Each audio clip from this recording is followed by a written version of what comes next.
Hello बच्चों, नमस्कार। आप सभी का आपके अपने यूट्यूब चैनल विशाल बाबू सोनी और एप्लीकेशन एकन अकेडमी पर स्वागत है। बच्चों, हम सब पढ़ रहे थे वास्तविक संख्याएं, जो पहला चैप्टर एनसीईआरटी का है, रियल नंबर्स। तो हमने संख्याओं के बारे में इसके पहले की क्लास में जान रखा है। आइए आज हम चलते हैं सवाल की तरफ। ये हमने 1.1 के एनसीईआरटी के सवाल प्लस और भी इम्पॉर्टेंट सवाल जो लिए हैं आपकी बोर्ड परीक्षा की दृष्टि से बहुत ही महत्वपूर्ण है। तो चलिए बिना देरी किए हुए हम आगे बढ़ते हैं। आपका पहला सवाल अगर देखा जाए तो ये अभाज्य गुणनखंड करने के लिए आ रहा है। पहला क्वेश्चन आपका आता है अभाज्य गुणनखंड करना। तो सबसे पहले समझते हैं कि अभाज्य संख्या क्या है। हालांकि हमने पहले की क्लासों में संख्याओं के बारे में जाना, जहां हमने समझा था भाज्य संख्याएं क्या हैं, अभाज्य संख्याएं क्या है, लेकिन आज थोड़ा सा रिवीजन कर लेते हैं। अभाज्य संख्याएं बाबू क्या होती हैं? ऐसी संख्याएं जिनके केवल दो, बात को ध्यान से सुनिएगा, ऐसी संख्याएं जिनके केवल दो भिन्न भिन्न गुणनखंड होते हैं उन्हें हम अभाज्य संख्याएं कहते हैं। उन्हें क्या कहते हैं बाबू? अभाज्य संख्याएं। जैसे हमने 7 लिख दिया, तो 7 अगर देखा जाए तो 7 1 से कट रहा है और 7 7 से कट रहा है। क्या अन्य किसी संख्या से 7 कट रहा है पूरा पूरा? बिल्कुल नहीं कट रहा है, बिल्कुल नहीं कट रहा है, पूरा पूरा नहीं कट रहा है। तो इसका मतलब 7 आपकी क्या हो गई? अभाज्य संख्या हो गई। क्लियर हुआ? ऐसी संख्याएं जो 1 से कटे और खुद से कटे, यानी स्वयं से कटे, और अन्य किसी संख्या से पूरा पूरा विभाजित ना हो, तो वह संख्याएं आपकी क्या कहलाती हैं? अभाज्य संख्याएं। बाकी के संख्याओं के बारे में हमने लेक्चर 1 में पढ़ा रखा है। अभी डिस्क्रिप्शन में जाइएगा, आपको उस क्लास का लिंक मिल जाएगा, आप देख लीजिएगा। ठीक है, तो अभाज्य संख्याएं समझ में आया कि ऐसी संख्याएं जो 1 से विभाजित हों और किसी अन्य संख्या से विभाजित न हो, यानी 1 से विभाजित हों, स्वयं से विभाजित हों और किसी अन्य संख्या से पूर्णतः विभाजित ना हो, वो आपकी अभाज्य संख्या कहलाती है। इनमें जो है कुछ संख्याएं आप दिमाग में बाबू डाल लीजिए। कौन कौन सी संख्याएं? जैसे आपका 2 है, 3 है, 5 है, 7 है, 11 है, 13 है, 17 है, 19 है, 23 है, 29 है, 31 है, 37 है, 41 है, 43 है, 47 है। ये आपकी 1 से 50 तक हमने अभाज्य संख्या लिख दिया। इनकी संख्या टोटल 15 है। 2 2 4 2 6 2 8 2 10 2 12 3 15। 1 से 50 तक की हमने अभाज्य संख्या ली थी। इन्हीं से आपका काम चल जाएगा। 2 3 5 7 11 13 17 19 23 29 31 37 41 43 47। ये बाबू आपकी अभाज्य संख्या है। जब भी गुणनखंड करने के लिए कहे, लासा निकालने के लिए गुणनखंड करना पड़े, मासा निकालने के लिए गुणनखंड करना पड़े, वर्गमूल निकालने के लिए गुणनखंड करना पड़े, ठीक है, या घनमूल निकालने के लिए गुणनखंड करना पड़े, तो आप इन्हीं संख्याओं से ही भाग करेंगे। आप इन्हीं संख्याओं से ही भाग करेंगे। तो पहला सवाल हम देखते हैं, ये एनसीईआरटी का ही हमने सवाल ले रहा है और कुछ एक्स्ट्रा सवाल हमने डाल दिया। ये सारे ही इंपॉर्टेंट सवाल हैं, ये आपके बोर्ड पेपर में 1 से 2 नंबर में पूछे जा सकते हैं। रउआ लोग समझत बानी हैं? ठीक है, आप समझो, इसीलिए हम मेहनत कर रहे हैं। तो 1 2 नंबर में ये सवाल आपके पेपर में पूछे जा सकते हैं। तो पहला सवाल हम देख रहे हैं। पहला सवाल बाबू आपका जो दिया है, पहला सवाल है क्या? संख्या दी है 945। बाबू 945 का अभाज्य गुणनखंड करना है। 945 का अभाज्य गुणनखंड करना है। 945 का अभाज्य गुणनखंड करना, तो ठीक है, कर देते हैं 945 का अभाज्य गुणनखंड। आप लिखिए 945, लगाइए इस तरीके से। अब इसमें कुछ डिविजिबिलिटी रूल जिन बच्चों को याद है वो गुणनखंड फटाफट करते हैं। ठीक है, फटाफट शब्द से कुछ बात याद आई। इस बार राजनीतिक चुनाव, जो लोकसभा का चुनाव हुआ था, उसमें फटाफट शब्द निकल कर आया है। यहाँ भी फटाफट आपका हो जाएगा। वहाँ की बात अलग थी, लेकिन यहाँ फटाफट आपका रिजल्ट आएगा, ये बात 100% फिक्स है। ठीक है, डिविजिबिलिटी रूल में क्या याद रखना, दो काम बता रहे हैं कि जो संख्या सम है, बाबू जो संख्या, ध्यान से मेरी बात सीखिए, जो संख्या सम है वो 2 से कटेगी। यानी अगर कोई संख्या इकाई का अंक, किसी संख्या का इकाई का अंक 2 से कट जाए तो वो पूरी संख्या सम होगी, यानी पूरी संख्या 2 से विभाज्य होगा। 3 से अगर देखा जाए तो 3 से विभाज्यता का नियम कहता है कि अंकों का जोड़, अंकों का जोड़, जोड़ का मतलब योग, जब किसी संख्या के अंकों का योग 3 से विभाजित हो तो पूरी संख्या 3 से विभाजित मानी जाती है। जैसे हमने लिख दिया 729, क्या लिख दिया भाई 729, क्या लिख दिया 729। अब कोई पूछे कि बिना भाग किए बताओ आप कि 729 3 से विभाज्य है कि नहीं, तो आप भाग मत करिए, इसके अंकों को जोड़ दीजिए। प्यारे अंक को जोड़ेंगे तो 9 2 11, 11 7 18, 18 में भी अगर जोड़ दे तो 8 1 9, और 9 3 से पूरा पूरा कट रहा है, यानी 729 3 से विभाज्य है। पहला तरीका। स्मार्ट तरीके से अगर हम सोचे तो इसमें 3 से देखो, 3 त्रिक्का 9 कट गया, इसको पहले निपटा देते हैं। 7 और 2 9 हुआ, 9 भी 3 से कट गया, यानी ये पूरी संख्या 3 से विभाज्य है। क्लियर।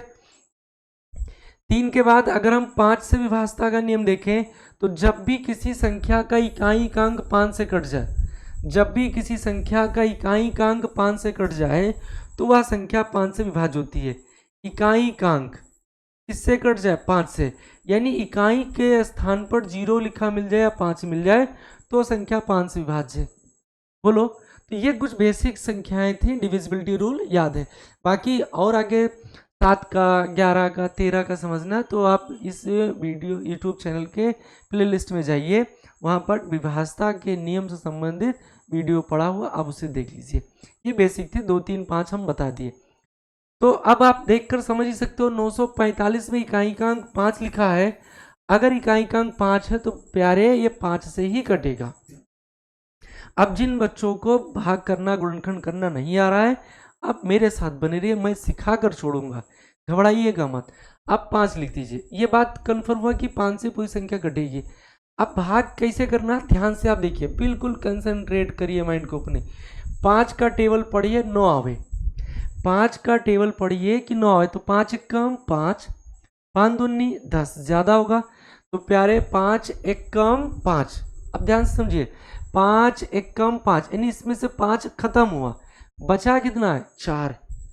5 एकम 5, 5 इसमें से खत्म हुआ, 4 बचा, और पहले से 4 लिखा तो ये बन गया 44। समझ रहे हो ना, क्या बना 44। 5 का टेबल पढ़े कि 44 आवे, तो 5 अट्ठे 40, प्यारे 44 था, 5 अट्ठे 40 निपट गया, तो फिर 4 बचा आपके पास। अब ये 45 हो गया, 5 नवा 45।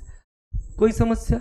अगर अभी भी जिन भाइयों को दिक्कत है तो यहाँ आप आइए, 945 को 5 से भाग करते हैं। देखो यहाँ 5 एकम 5 किया, 5 एकम 5 किया तो बचा कितना 4, ये तो हमने किया था 5 एकम 5, इसमें 5 घटा 4 बचा। अब ये बगल में 4 लिखा उतरेगा, तो उतरने के बाद 44 हुई तो हुआ भाई, 5 एकम 5 इसमें से घटा 4 बचा, तो ये 44 बना लिए थे, ये तो बना 44, 5 अट्ठे 40। अब फिर देखो ध्यान से, 40 हुआ तो फिर 4 बचा, तो यहाँ 44 में 5 अट्ठे 40 किए थे, 4 बचा था, इसके साथ 45 हो गया। देखो ये 5 उतरेगा यहाँ, तो 5 नवा 45, खत्म हो गया पूरा। ये 189 भागफल, ये यहाँ भागफल ही लिखते हैं। क्या लिखते हैं प्यारे, भागफल। अब बात समझ गए होंगे गुणनखंड का कुछ। अगर गुणनखंड का बात समझ गए हैं तो वीडियो को लाइक कर दो, प्यारा प्यारा कमेंट कर दो, ज़्यादा से ज़्यादा बच्चों तक इस वीडियो को शेयर कर दो, ठीक है।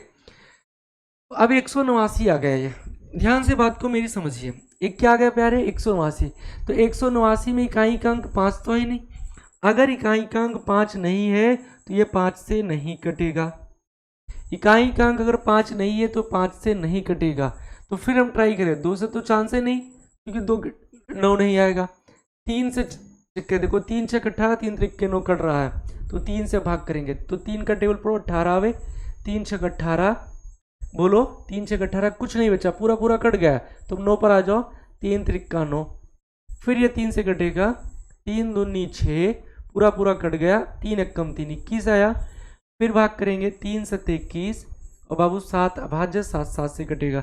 जब तक 1 ना आवे तब तक आपको गुणनखंड करना है, नहीं भाग करना है।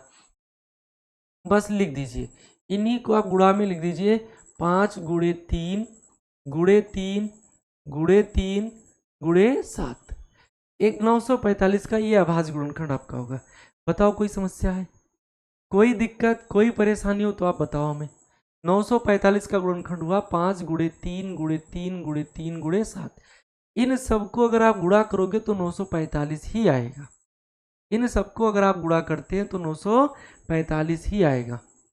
945 हो गया। अगला देख लेते हैं 140 का। अगला हम देख लेते हैं 140 का।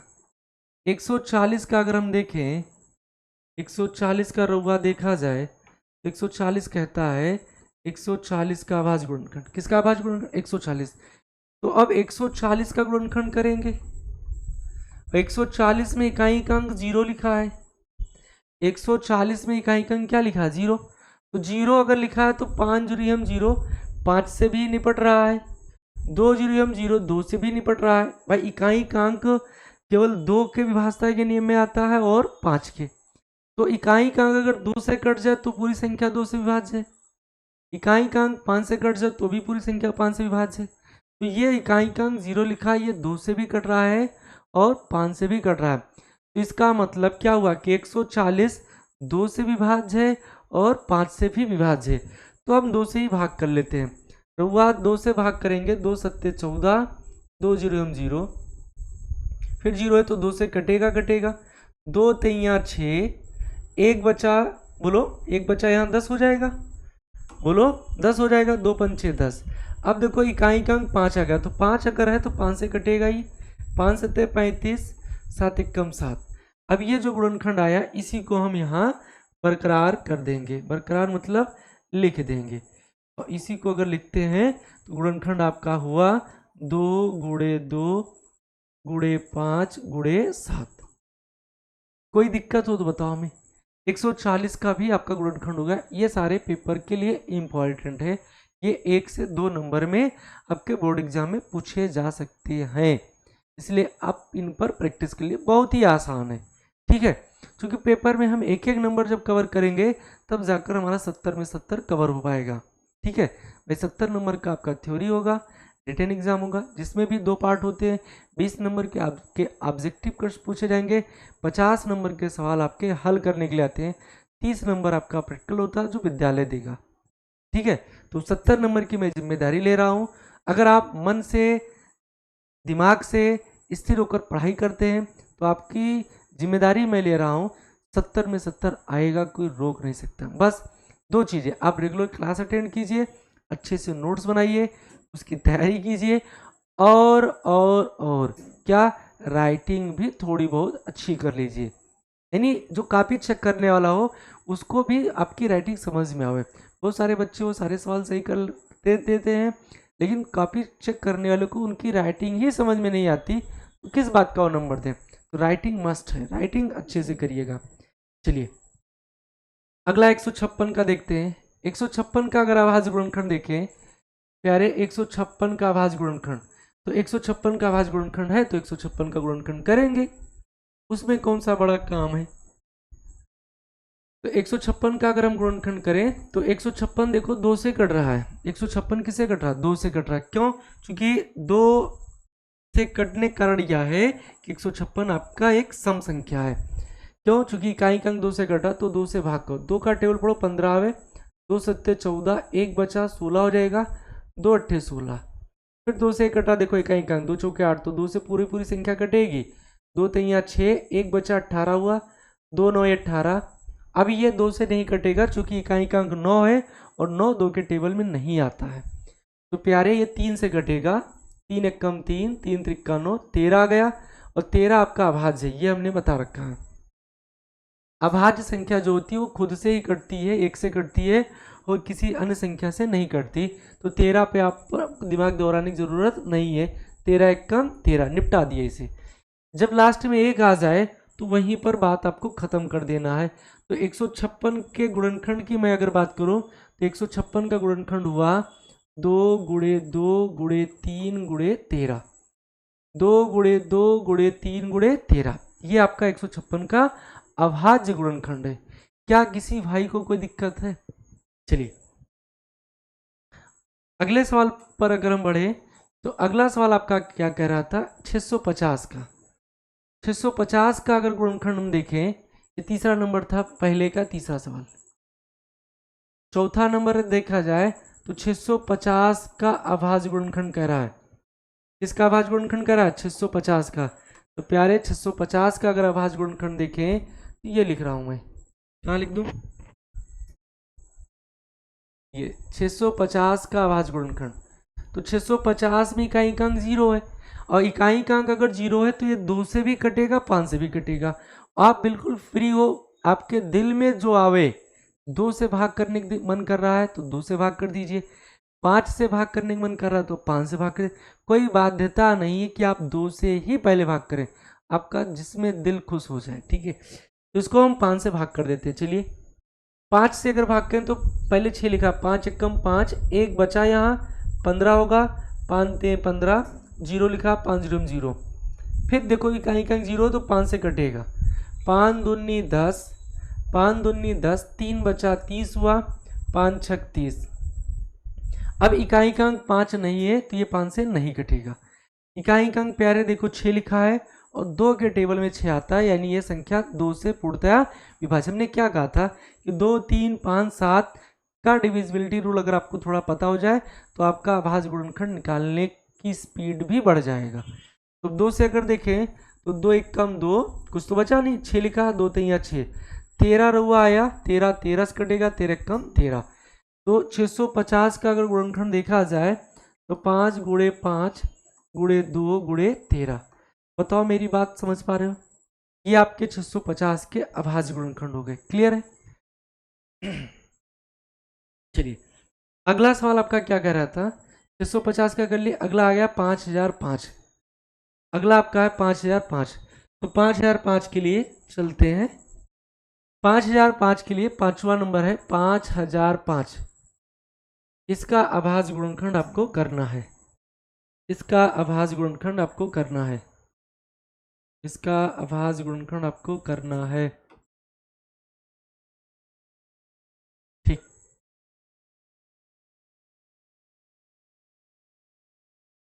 तो 5005 का अगर अभाज्य गुणनखंड हम आपसे कहें तो बाबू 5005 लिखिए, और इसमें इकाई अंक आपको 5 दिख रहा है। बोलो, इकाई अंक क्या दिख रहा है? 5। तो इसका मतलब है 5 से कटेगा, 5 एकम 5, 5 जीरो 0, 5 जीरो 0, 5 एकम 5। 1001 जो लिखा है बाबू, 1001 1001 से ही कटेगा। तो 1001 को 1001 से हम निपटा देते हैं, 91। तो 5005 का गुणनखंड हो गया 5 गुणे 1001। बताओ क्या दिक्कत है, कोई समस्या है? चलो आप करो इसे।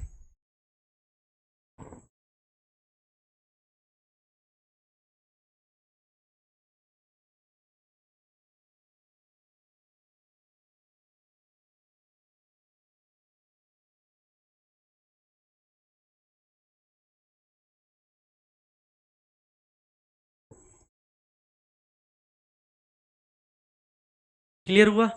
अब देखो यहाँ पर एक बात मैं आपको थोड़ा और समझा दूँ। 1001 के बारे में कहानी क्या होती है, 1001 को थोड़ा सा और डिटेल करते हैं। अभी इसको लिखिएगा मत, 1001 को थोड़ा और डिटेल करते हैं। 1001 अगर देखा जाए तो 2 से तो कटेगा नहीं, 1001 2 से तो कटेगा नहीं। क्यों नहीं कटेगा? क्योंकि इसका इकाई अंक 1 लिखा है, और अगर इकाई अंक 1 है तो 2 के टेबल में 1 आएगा नहीं, इसलिए 2 से विभाज्य नहीं है। 3 से देखें तो ये अंकों का जोड़, तो अंकों का जोड़ 1 और 1 2 हो रहा, 2 3 से नहीं कट रहा है, 2 का हो गया, 3 का हो गया, 5 से भी नहीं कट रहा है। अब बचा 7, तो 7 से हम ट्राई कर ले, तो 7 से भी अगर ट्राई कर ले, अगर इन संख्याओं से ट्राई करने कटेगा तो ठीक है, नहीं कटेगा तो 1001 तो लास्ट में अपने पास ऑप्शन है ये। तो 7 का अगर ट्राई करें तो 7 एकम 7, 3 बचा 30 हुआ, 7 चौक 28, 2 बचा 21, 7 से तो निपट रहा है। तो इसका मतलब अभी गुणनखंड और आगे जाएगा। ये कहानी रूस और यूक्रेन वाली हो गई, अभी और आगे जाएगा, अभी कहानी और आगे बढ़ेगा।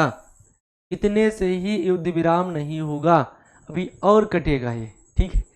तो 7 से बाबू भाग करें, 7 एकम 7, 3 बचा 30 हुआ, 7 चौक 28, 2 बचा 21 हुआ, 7 त्रिक 21। देखो छोटा बन गया 143, 143। तो अब 7 दूनी 14, 7 के टेबल में 3 नहीं आएगा, तो 7 से तो कटेगा नहीं। हम 2 3 5 ट्राई कर लिए थे, 7 भी निपटा दिए। 7 के बाद अगली अभाज्य संख्या आपकी 11 लिखाया था हमने। देखो 7 के बाद अगली अभाज्य संख्या हमने क्या लिखा था? 11। देखो 7 के बाद अगली अभाज्य संख्या क्या लिखा था हमने? 11। तो 2 से ट्राई किए, 3 से ट्राई किए, 5 से किए, 7 से भी कर लिए। अब किसकी बारी आई? 11 से। तो 11 से भी हम इसमें ट्राई करके देखेंगे कि क्या 11 से 143 कटेगा। तो देखो 11 से अगर भाग करें तो रउआ देखा जाए 11 एकम 11, 3 बच गया और 33 होगा, 11 3 33, और 13 खुद एक अभाज्य संख्या है तो 13 से निपट लेगा। ये तो और कट गया ना। तो लिख देंगे 5 गुणे 7 गुणे 11 गुणे 13, यह आपका हो गया 5005 का अभाज्य गुणनखंड। अब कुछ बच्चों के दिमाग में आ रहा होगा, सर ने तो पहले कहा था 1001 ही, 1001 से कटेगा। तो ये चीजें आपको सोचना है कि क्या पेपर दो संख्याओं का गुणनफल में आपसे अभाज्य संख्या का गुणनखंड पूछ लेगा? बिल्कुल नहीं। पेपर आपको घुमाएगा, घूमना नहीं है। इस तरीके से जब भी स्थिति बने तो एक बार थोड़ा सा दिमाग पर और जोर डाला करो कि इसका गुणनखंड कितना होगा। क्या पेपर कभी आपसे 6 का गुणनखंड कहेगा कि 6 का करो 2 गुणे 3?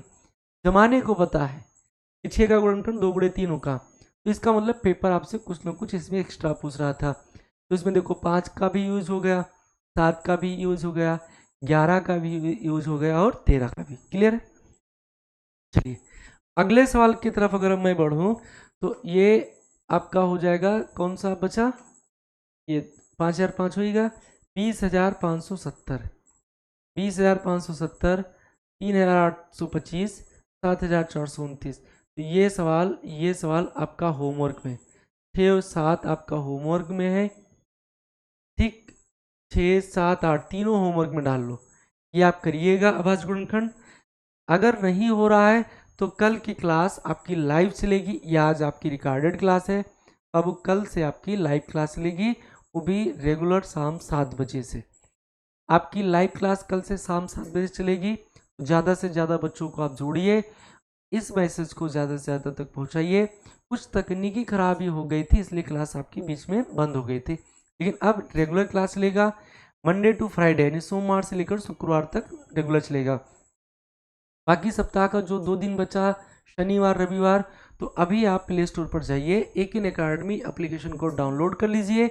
और इस एप्लीकेशन को डाउनलोड करने से फ़ायदा ये होगा कि आपको इस एप्लीकेशन पर टेस्ट जो होगा आपका शुक्र शनिवार को, वो फ्री में आप दे सकते हो।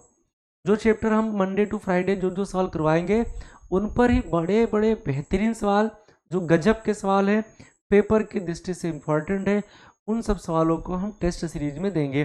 और ये टेस्ट सीरीज सभी के लिए फ्री है, सभी के लिए टेस्ट सीरीज फ्री है। तो इस मौके का आप फायदा उठाइए।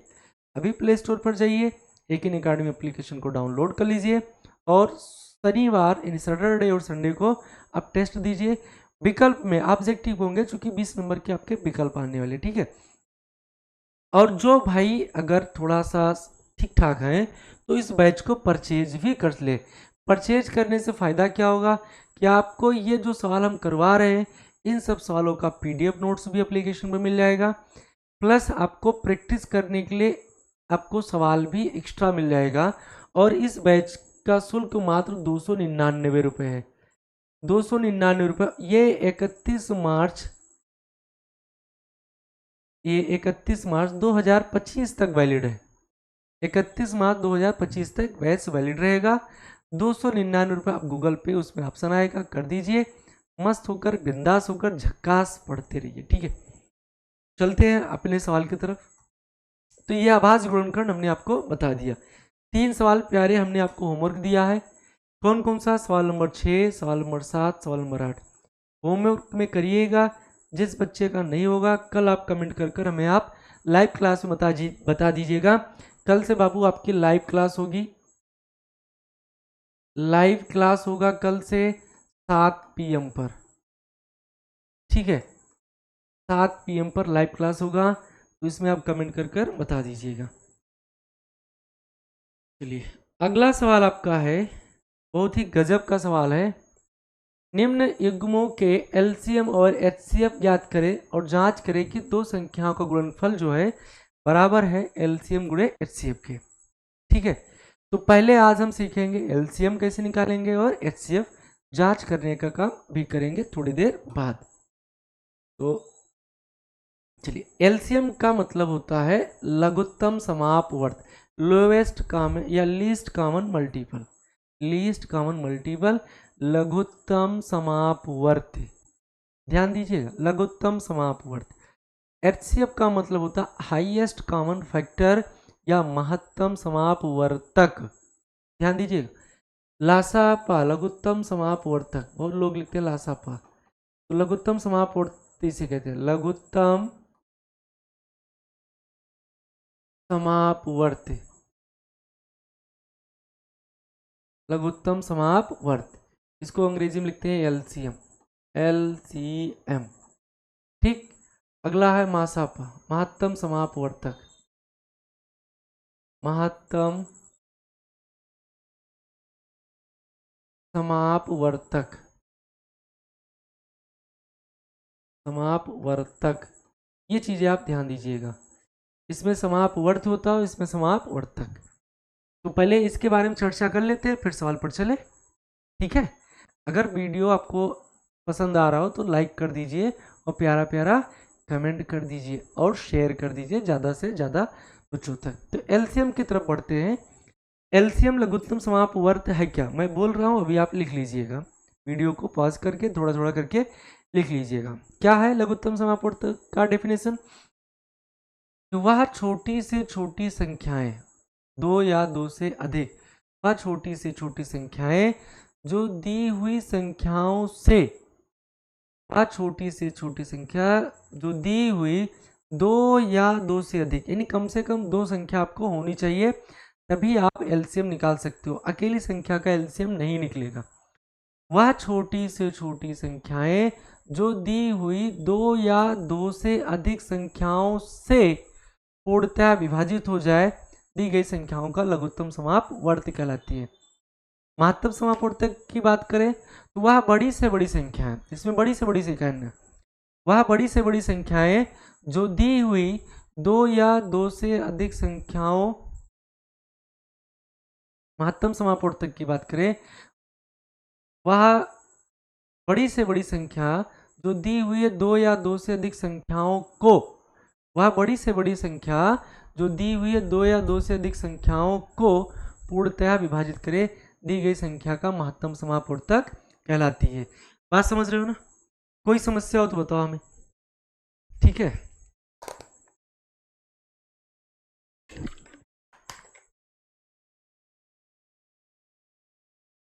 लासा समझिए, वह छोटी से छोटी संख्या जो दी हुई दो या दो से अधिक संख्याओं से पूर्णतः विभाजित हो जाए, आपका लघुत्तम समापवर्त कहलाएगा।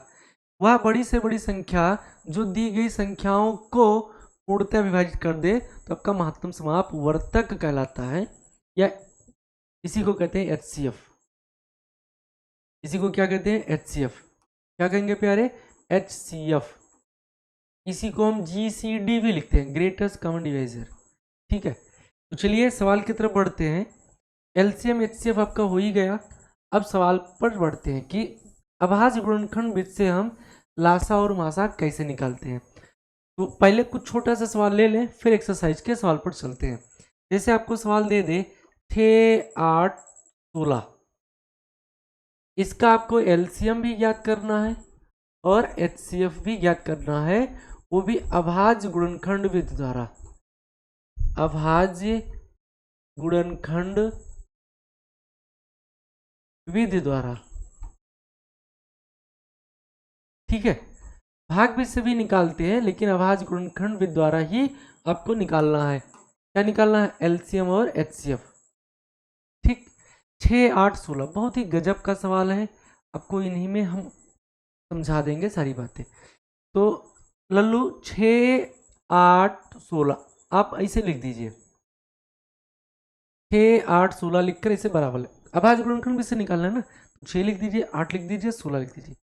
लल्लू देखा, अगर 6 का अगर गुणनखंड हम करें तो 6 का गुणनखंड तो आप जानते ही हो, 2 तिया 6 और 3 एकम 3, तो 6 का जो गुणनखंड होगा वो 2 गुणे 3 होगा। 6 का अभाज्य गुणनखंड 2 गुणे 3 होगा, इसमें कोई दिक्कत नहीं होनी चाहिए। 8 की मैं अगर बात करूं तो 8 जो होगा 2 चौके 8, 2 दूनी 4, 2 एकम 2। 8 का जो गुणनखंड होगा क्या होगा? 2 गुणे 2 गुणे 2। 2 दूनी 4 दूनी 8। इसी तरीके से अगर मैं 16 की बात करूं तो 16 का जो गुणनखंड होगा 2 अट्ठे 16, 1 2 आपका और बढ़ जाएगा, तो 2 दूनी 4 दूनी 8 दूनी 16। परेशान मत होना, इसका भी एक तरीका है अभाज्य गुणनखंड में। अभाज्य गुणनखंड में भी एक तरीका और है, इसी को भी दूसरे तरीके से भी हल करवाएंगे, इसलिए घबराना मत। अब आपको एलसीएम निकालना हो या एचसीएम निकालना हो तो आप जो भी निकालना हो आप लिख दीजिए। यहाँ लिखा ना, मान लीजिए एलसीएम, एलसीएम निकालना है। बात को ध्यान सुनिए, यहाँ पहले देखिए 2, 2 कितनी बार लिखा? 1 बार। यहाँ अगर 2 देखें तो 3 बार लिखा है, यहाँ 2 देखें तो 4 बार लिखा है, तो 2 यहाँ 1 बार आया, यहाँ 3, यहाँ 4, तो सबसे ज्यादा वाले को ही लिखना होता है, तो 2 को 4 बार आप लिख दीजिए। कोई दिक्कत? 2 का खेल खत्म। अब रही बात 3, तो बाबू 3 यहाँ 1 बार आया है, इसमें तो आया ही नहीं, इसमें भी नहीं आया, तो 3 अकेले था, तो 3 को भी लिख दिए, तो ये हो जाएगा 2 दूनी 4 दूनी 8 दूनी 16, 16 3 48, यानी एलसीएम आपका आ गया 48। एलसीएम आपका आ गया 48। क्या किसी भाई को कोई दिक्कत है? अगर मैं एचसीएफ की बात करूं, किसकी बात करूं? एचसीएफ की, तो यहाँ लिखा जाएगा एचसीएफ। एचसीएफ का मतलब होता है हाईएस्ट कॉमन फैक्टर, जो सभी में मिले, जो सभी में मिले। तो देखो यहाँ 2 लिखा है, यहाँ भी 2 लिखा है, यहाँ भी 2 लिखा है, तीनों में 2 मिल रहा है, तो 2 आप लिख दीजिए। इस वाले पंक्ति में कहीं अब 2 नहीं बचा, तो अब 2 नहीं लिखा जाएगा एचसीएफ में। क्लियर? यहाँ 3 लिखा है, इस पंक्ति में 3 नहीं लिखा है, इस पंक्ति में भी 3 नहीं लिखा है, तो 3 उभयनिष्ठ नहीं है, तो इसका एचसीएफ आपका आ गया 2 और एलसीएम आपका आ गया 48। क्या किसी भाई को कोई दिक्कत है? दूसरा तरीका मैं आपको इसी के बगल समझा रहा हूं। दूसरा तरीका क्या है, आप गौर करिएगा। 6 लिखा था, तो 6 का गुणनखंड कर लिया 2 गुणे 3। आप चाहो तो इन पर पावर 1 मान सकते हो। 6 के बाद में अगर 8 को देखा जाए तो 8 का मतलब हुआ 2 की पावर 3। 8 का मतलब हुआ 2 की पावर, देखो 2 कितनी बार है? 3 बार लिखा, उसको घात के रूप में लिख दिया। 16 का मतलब होता है 2 की पावर 4। 16 का मतलब 2 की पावर 4, देखो 2 कितनी बार है? 1 2 3 1 4, बस। यानी आप चाहो तो विस्तृत रूप में भर लिखकर आप एलसीएम एचसीएम निकाल सकते हो, चाहो तो इनको घातांक के रूप में भी लिखकर एलसीएम एचसीएम निकाल सकते हो। एलसीएम आपको चाहिए तो यहाँ 2 की पावर 1 है, यहाँ 3 है, यहाँ 4, तो अधिकतम पावर ही आपको लेना है। 3 की पावर 1 ही सब में अधिकतम है, तो 3 की पावर 1 लिख देंगे, और 2 की पावर 4 का मतलब होता है 16, और गुणे 3, ये आपका आ गया 48। तो प्यारे एलसीएम आपका 48 आ गया। क्या कोई समस्या है सवाल में? एचसीएफ की मैं बात करूं तो एचसीएफ जो होगा आपका, जो सब में मिले, जो सब में उभयनिष्ठ हो, वही आपका एचसीएफ, या जो सब में मिले और उसकी मिनिमम पावर। देखो 2 यहाँ 2 यहाँ 2 यहाँ, ठीक, तीनों में 2 मिल रहा है, तो इनमें कम पावर लेना है। अधिकतम तो एलसीएम में जाएगा और न्यूनतम आपका एचसीएफ में जाएगा, तो कम पावर 1 है, तो 1 पावर का मतलब 2। 3 यहाँ, लेकिन इसमें 3 उभयनिष्ठ नहीं है, यानी 3 तीनों में नहीं मिल रहा है, तो यानी ये आपका एचसीएफ हो गया और ये आपका एलसीएम हो गया। तो आप चाहो ये आपका फर्स्ट मेथड हुआ और ये आपका सेकंड मेथड हुआ, जो आपको अच्छा लगे आप वो नोट कर लीजिए, उसी हिसाब से सवाल लगा लीजिएगा। 100% सवाल सही होगा, कोई दम नहीं है किसी के पास जो काट दे आपका सवाल। समझ पाए बाबू? चलिए अगले सवाल की तरफ मैं बढ़ूं, तो अगला सवाल ले लिया जाए 12 16 और 18। 12 16 18 ये अगला सवाल है। इसका भी आपको एचसीएफ और एलसीएम निकालना है, इसका भी आपको एचसीएफ और एलसीएम निकालना है। तो प्यारे वही काम करिए आप। कौन सा काम?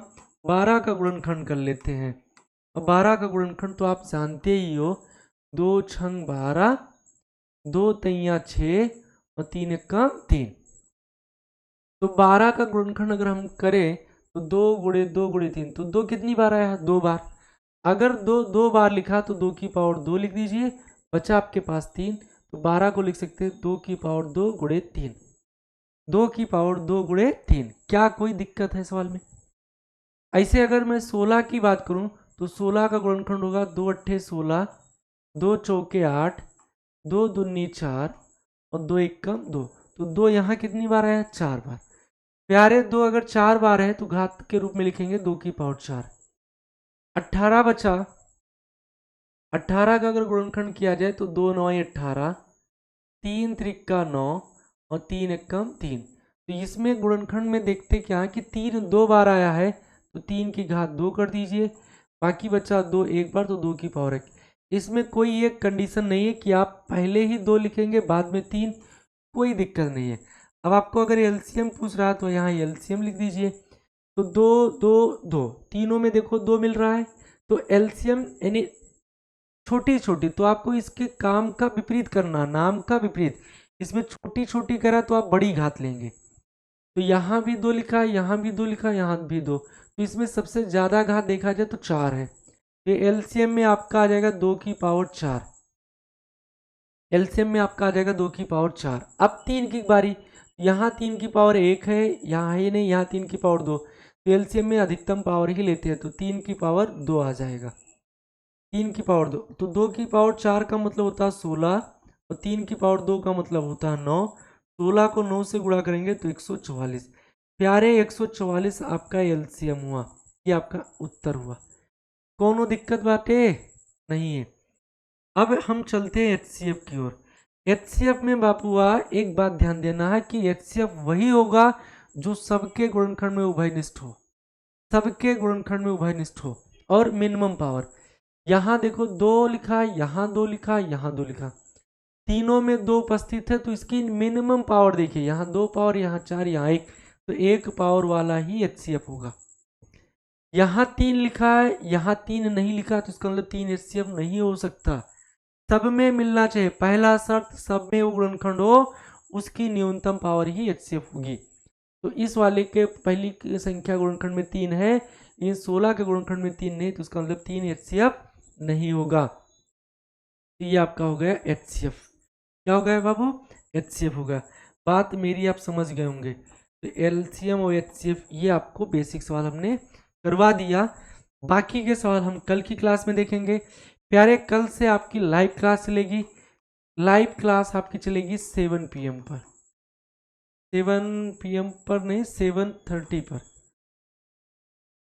7:30 पर, 7:30 PM पर आपकी रेगुलर मैथ्स की लाइव क्लास होगी, जिसमें क्लास 10 के बच्चों को हम गणित पढ़ाएंगे और पूरा गणित चलेगा।